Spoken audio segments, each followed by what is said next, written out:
Thanks to those joining me live and to those that'll be joining me on archive. D-Style Boxing here with us in archive. Hit that like button. Share this video on all your social media platforms. Subscribe if you like the content. Hit that bell button. Hit the all. That way you're notified every time D-Style Boxing comes alive. This is Hispanics Causing Panic, episode 67. Who's down with HCP? Everybody. I'm being joined by Joe Habib from Ringside Reporter and also Dave from the 48 from the Shoeshine. Catch both their shows here on YouTube. They'll plug it in. But right now, our guest of the evening is the one and the only Christina Cruz, about to make her professional debut. We're going to make no mistake about it. She's a professional in her own right as a longtime amateur standout. How are you doing today, Christina? I am doing great. I am home right now, relaxed, talking to you guys. Everything's all good. Hey, that's what it's all about. That's what it's all about. Shout out to Black and Brown, Shoeshine in the chat, Chicano Prophet, Sergeant Nando Llamas, everybody, man. Frank Yeager, DJ Mexicano de Tejas, thank you for being here and share this video, please. No, Paul, how's it going? H Money, Mr. DAZN, how's it going? Hashtag HCP when you share this video. So, Christina, before we talk about, because you're going to make a debut, it's going to be on Trilla, right? And all that, because it's a thriller, you know. But before we talk about that, I want to talk about, you know, what happened. Because the last time I had you on my, you know, here on my channel, it was on the round table, and I had asked you, are you going to turn pro? And you said, you know, my dream is to go for Olympic gold. That's what you said. That's what you were going for. You don't want to be an alternate. You went to Puerto Rico, to the homeland, and all you wanted is your shot to qualify. You didn't even get your shot. Talk to us. What happened? So the plan was never to go pro. It was always the Olympic dream. And because I lost my opportunity to go to the Olympics, I had to kind of reevaluate my boxing career. And it came to me having to talk to coaches, close friends, family, and I came up with the decision to turn pro. And it was because our boxing qualifier, the America's qualifier, was canceled. It was canceled due to the pandemic. And I don't know, do you want me to get to the beginning of how everything went? Of course, yes. So in 2020, there was two qualifiers to qualify for the Olympics. You have the America qualifiers, which is our continent, all the Americas competing against each other. And I'll talk about my weight class specifically. In my weight class, they'll take 4 from my weight class from the Americas. And then there was World Championships where they were going to take the top 5 at World Championships in my weight class to the Olympic Games. And in 2020, when the pandemic hit, they postponed our first qualifier, which was supposed to be the America qualifier. They postponed it, didn't give us a date. Then World Championships was after that, which was supposed to be held in June 2020, and they decided to cancel that indefinitely. So that left only one qualifier. So then the BTF came up with a ranking system because they canceled that World's qualifier, and they came up with this ranking system where they would take the top at the rankings into the Olympic Games just for that world qualifier. So we still had our continentals. Then a year later, where they rescheduled our qualifier, again, 3 weeks before leaving to qualifiers, they canceled the America qualifiers, leaving us with no chance to be able to compete for a spot. And what they did was they went to the ranking system, and the ranking system was created during the pandemic. And what they did was base it on tournaments from 2 and 3 years ago that I didn't go to, so I didn't fall within the qualification procedures. So that's how my dreams were smashed. When you say 4 fighters from the Americas, are you talking about like the Caribbean islands or like the U.S. and Mexico? Right. So North America, South America, Central America, Caribbean islands. Okay. So they based it off of why weren't you in those tournaments, if you don't mind me asking? So I think in 2019, I know one of the tournaments, USA Boxing decided not to. No, that was 2018. Excuse me. In 2019, two of those tournaments went on, and I didn't go to those tournaments. That was my time period to be able to transfer to Puerto Rico. So I didn't compete internationally that entire year for 2019. If I did, I wouldn't have been able to transfer to Puerto Rico. And then one of the tournaments, World Championships in 2018, I competed at it, but not in that Olympic weight class. So that's how it worked out for me. Man, that is tough luck. But so what happened? Because you told us backstage, I mean, the Europeans had their tournaments. Everyone else needs to have their tournaments, right? I understand there's a pandemic going on, but there should be an apparatus in place to make these things happen. What happened? Like, were you given an explanation? Honestly, I think it was just poor planning. The BTF, which is the boxing task force, they didn't have a backup plan if qualifiers were going to be canceled. I mean, their backup plan was the rankings. And they kind of just went that route, not thinking a lot of athletes were going to be left out, and not just like any athlete, like the best in the world. So there's a lot of athletes from the Americas that should be there. And I don't want to say should be there because you have to qualify your spot, but should have that chance to have gone. Wow. Yeah. So it's insane. We live in unprecedented times, and I know everyone kind of has their own story on how like the pandemic affected them, but you know, that's mine. Yeah, I mean, this is, I mean, obviously no way is good, but I'm pretty sure you would rather have competed and maybe lost the match, right? I would have rather gotten knocked out at qualifiers and not had the opportunity to compete for my spot. And again, like the Americas were we were the only group, the only continent that didn't allow to compete for that spot. The Europeans, the Asians, the African continental qualifiers, they all went on, and just ours was canceled. Now, I understand you said that there was probably some, bad planning. Do you think there'll be any consequences for this? You think any official will be replaced because of this?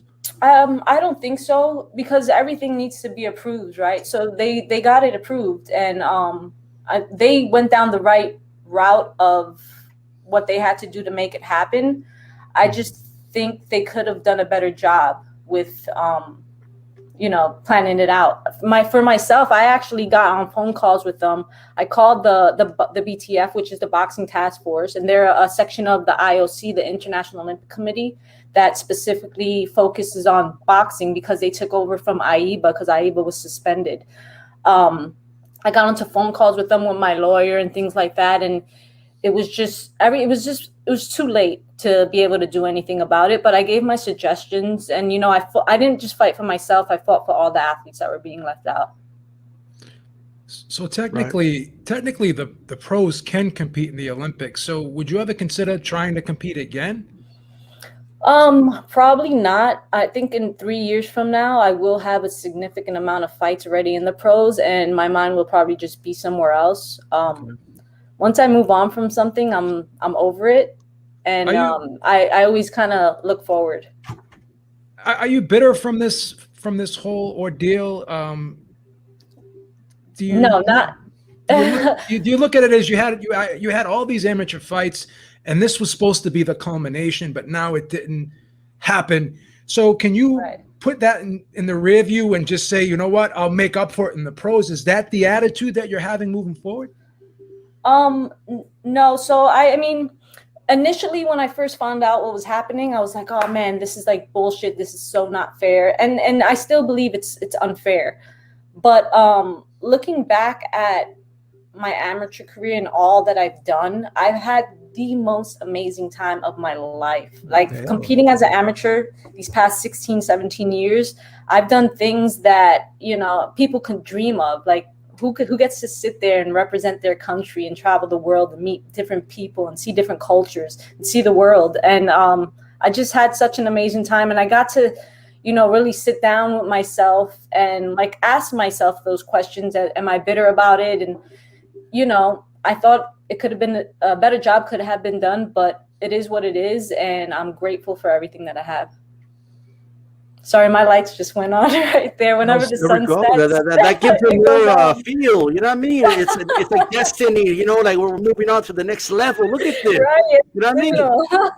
That's Yeah, a but sign. That's a that's a sign. sign. That's a sign. Or maybe do you see it as, you know, I don't know where you stand as far as, you know, what you believe in and spirituality and all that, but maybe a sign, and maybe like, you know what, maybe this is meant to be. Maybe I'm supposed to go this route. You know, maybe this is a detour, but maybe going pro is now going to open something for another opportunity for me. You know, Right. are you kind of thinking about that? Yeah, I mean, I am somebody that believes that everything happens for a reason. And I just think that for myself, that this didn't happen, that there's something better out there that's going to happen for me. I don't know what it is. It's probably not even in the sport of boxing, but I do truly, wholly believe that with all my heart. Is there a particular promoter that you would like to link up with? Is there someone on your mind that you've been thinking about, or are you not even thinking about that right now? If I sit here and think, there is, but I don't know if I want to say it out loud. Okay. Highest bidder, right? Like the highest bidder. Right. Just honestly, somebody or a promotional company who's really gonna value women's boxing and me as a fighter as well. Yeah. You know, someone who's really gonna support and put me out there. Yeah, there's one name that I could mention too, but yeah, we don't have to say it out loud. I'm not gonna say it. I'm not gonna say it out loud, but I'll say that this person is doing a great job. Yeah, with women's boxing. I agree. It's like when I sold my Firebird, I didn't throw money out there. The dude offered me 3 times more than what I was thinking of. So you weigh your options, you know? Right. Here's like something I want to ask you. First of all, do you know your amateur record off the top of your head? Oof, I know BoxRec has like 160 of my fights, but I have over 200 amateur fights. I don't know what the record is.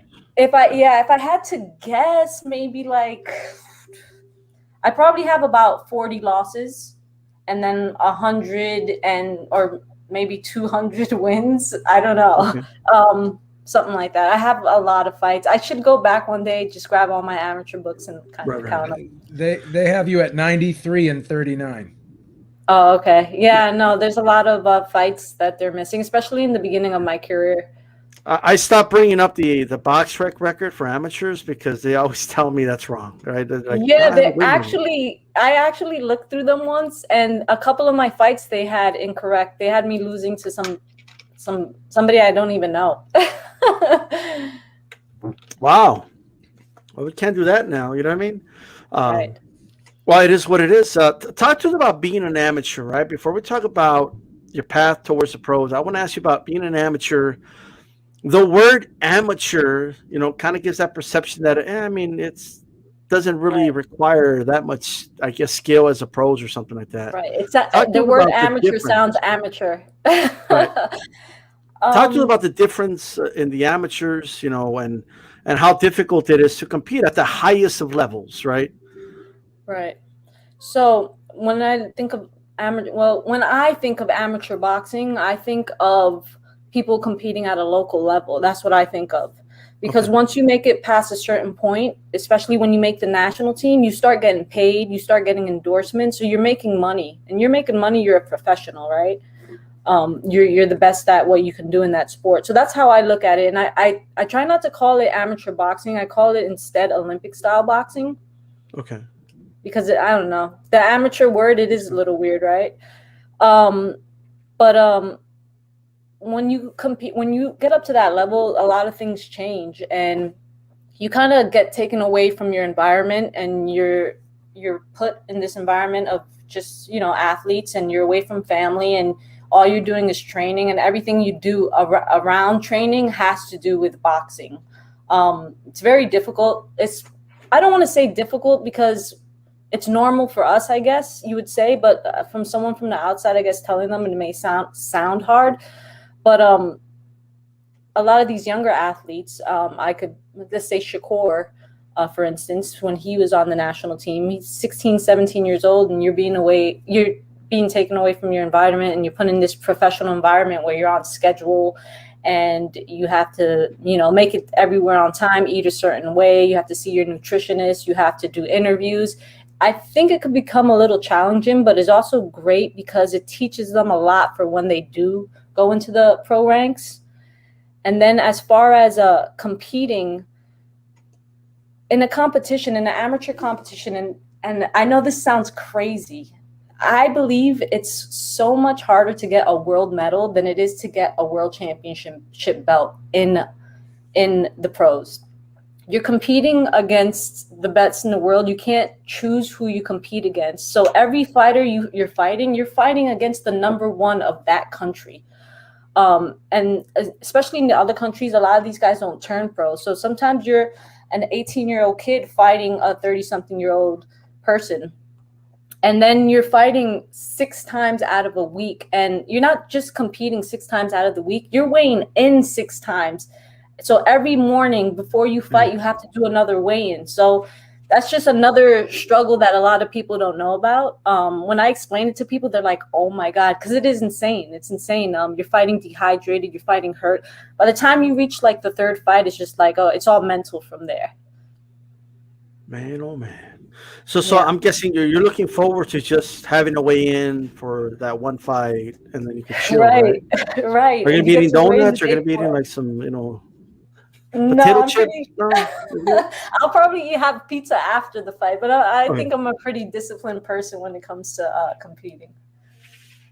Yeah. Now, for those that don't know, if you follow Christina Cruz on Instagram, I mean, it seems like every day, it's like you're a gym rat. Like every day you're working out, every day you're putting in that work. Yeah. Is you turning pro, is a lot of it gonna just be the same thing, just continuing to do the same thing, or is there gonna be some changes to your lifestyle, let's say, now that you're going pro?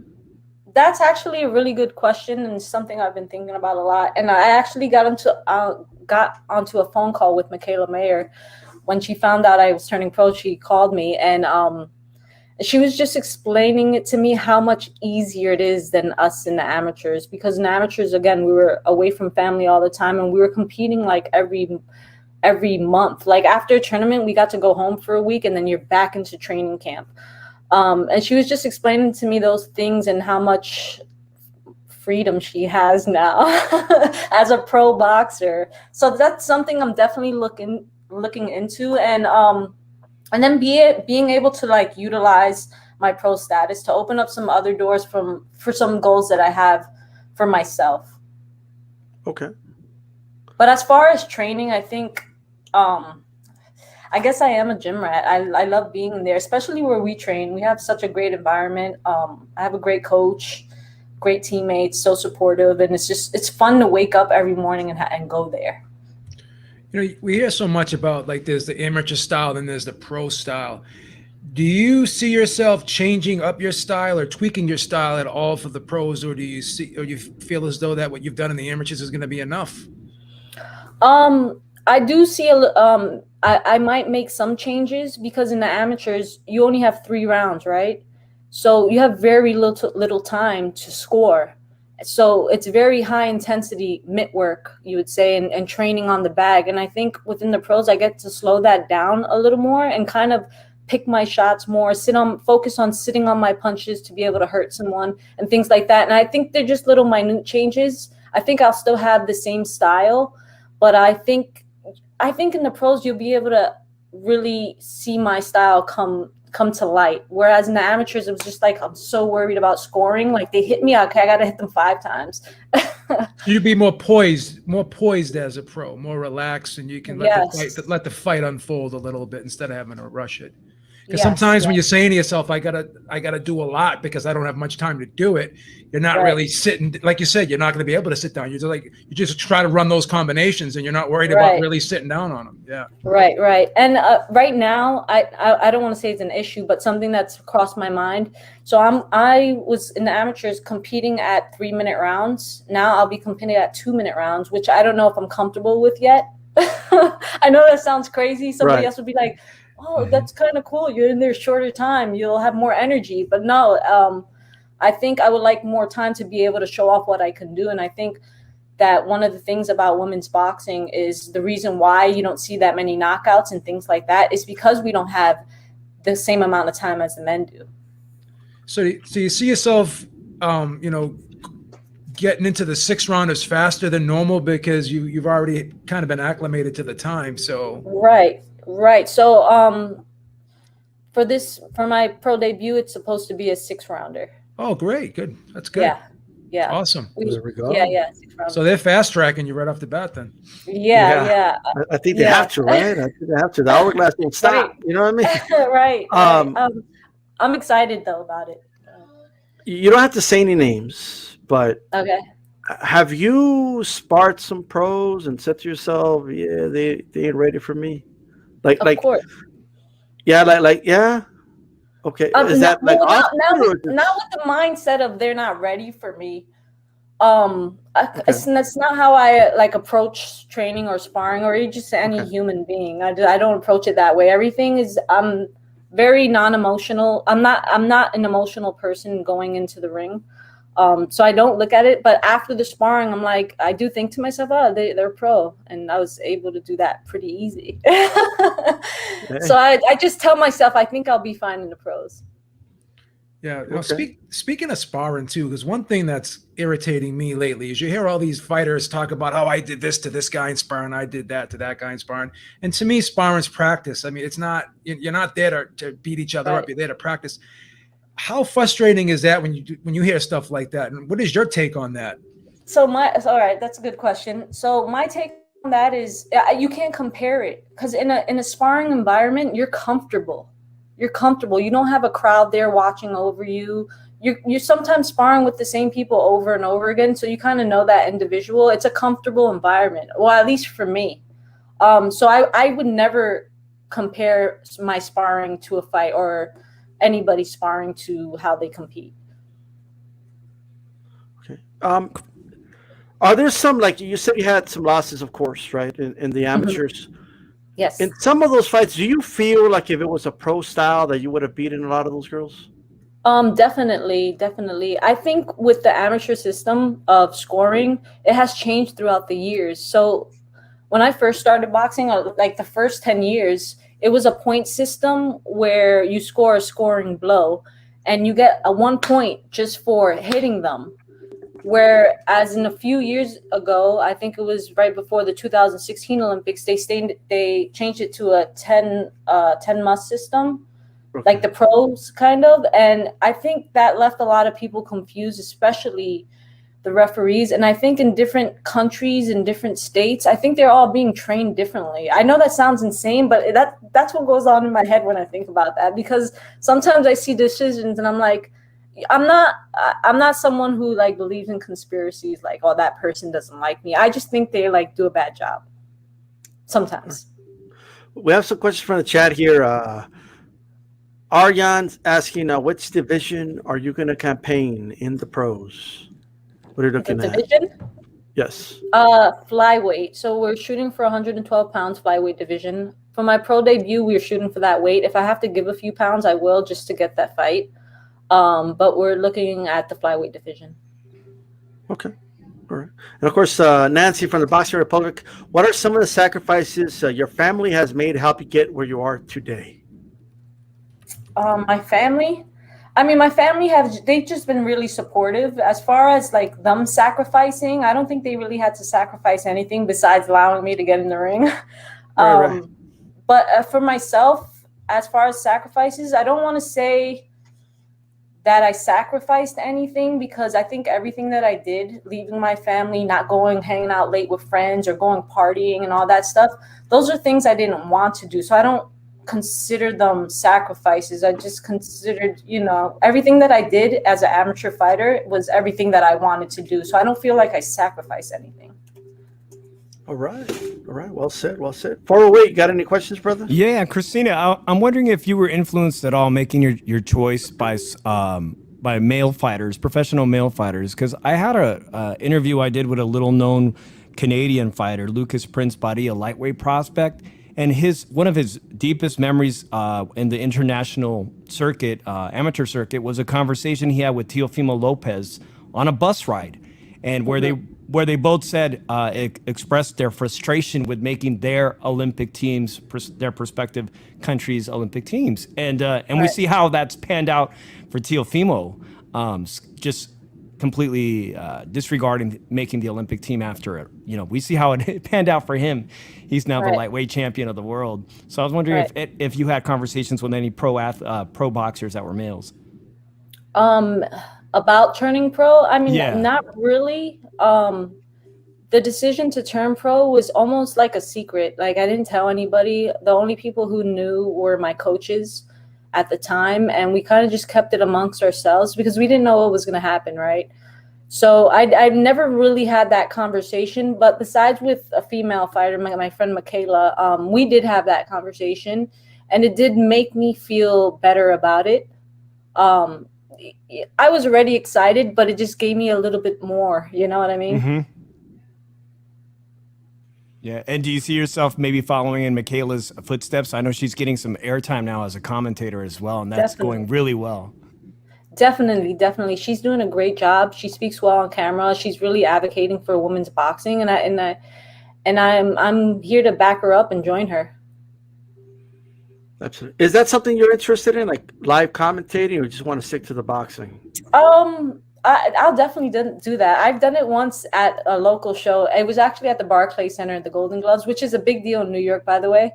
And I got to do it with Lou DiBella, and I got to commentate like 2 or 3 fights there right after I fought. So my energy was like super high, but it was fun. And I guess that would be something I would love to do. Yeah, absolutely. Talk to us about the Golden Gloves. What can you explain to the fans out there the difference between the Golden Gloves and like Olympic style boxing? Like what are the main differences? By the way, I'm a big fan of the Golden Gloves in general, but it's funny you say that because the big joke, like with myself and amongst other boxers, is when we have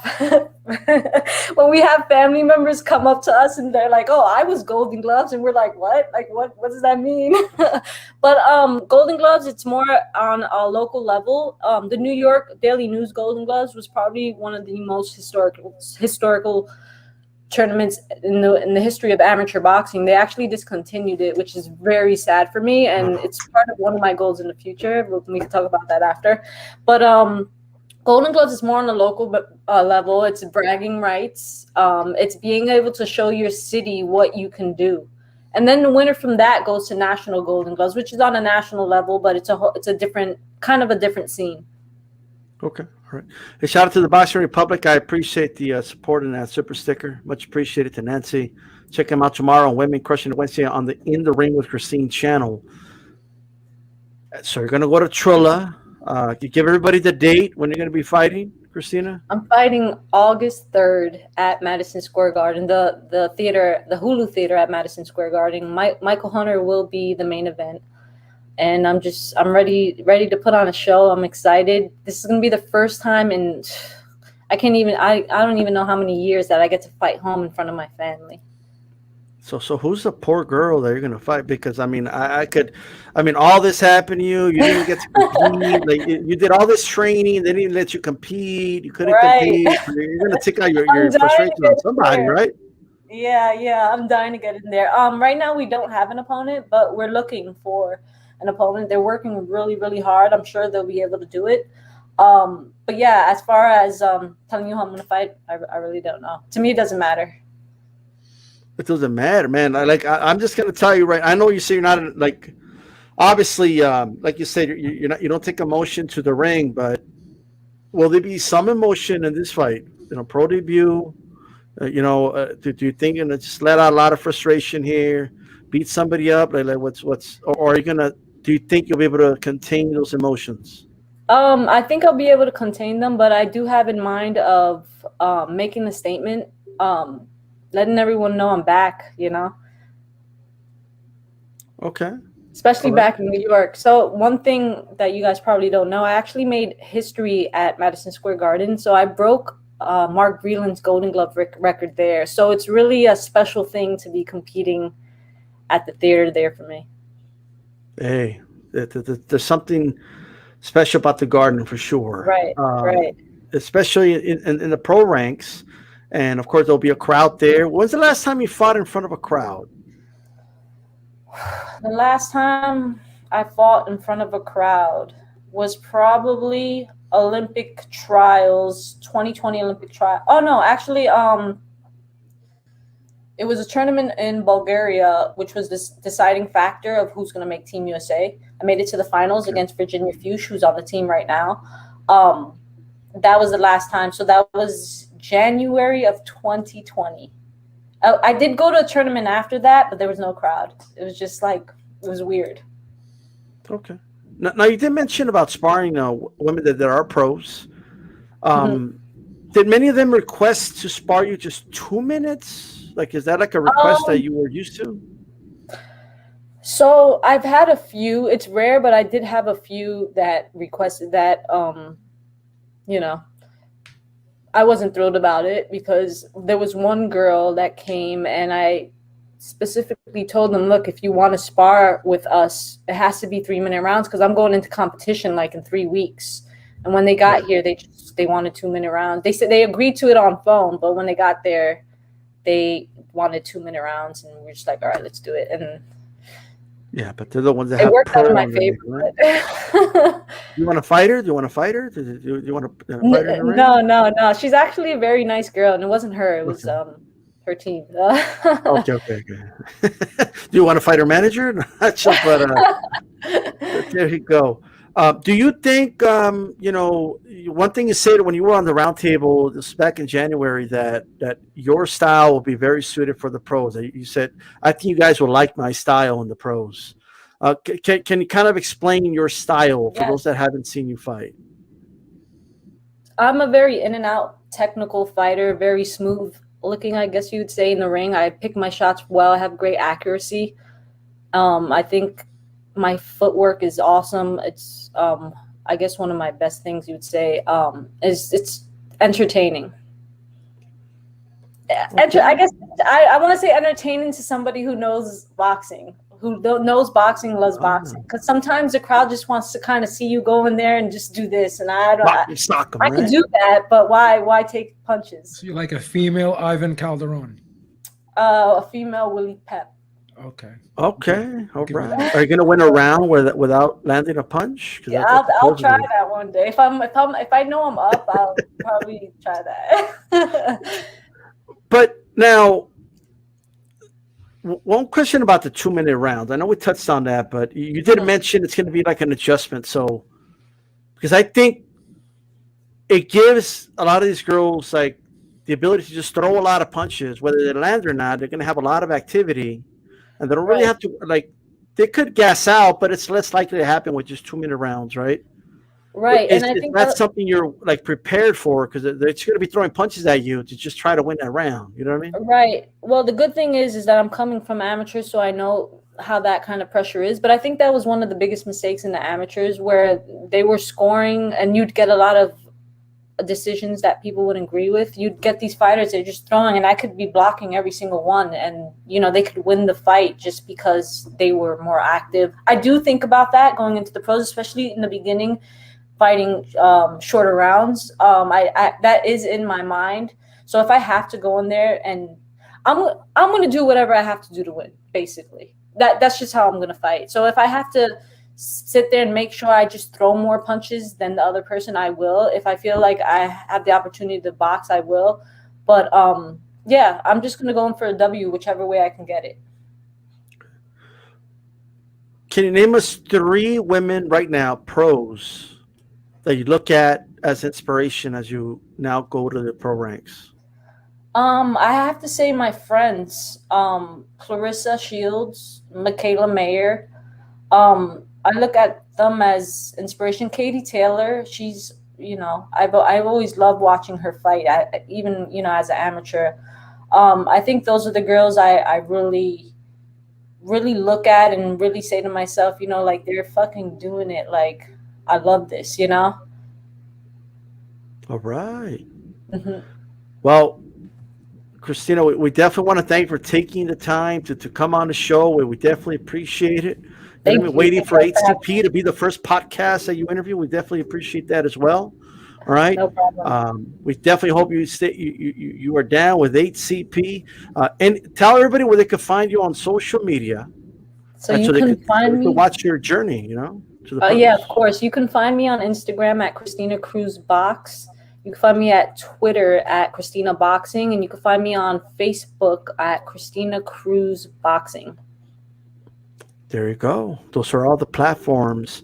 And anything, any last words you have for the fans watching out there? I guess thank you guys for the support.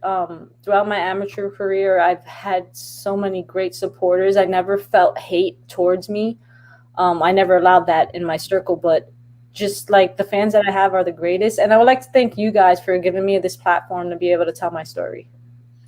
Absolutely. The one and only Christina Cruz. And we look forward to watching your journey and having you back once you punish whoever this person is. You know what I mean? So definitely. Prayers for hashtag prayers for Christina's opponent. Okay. So there we go. Have a good one, Christina. Thank you guys. Good night and enjoy the show. Bye. Absolutely.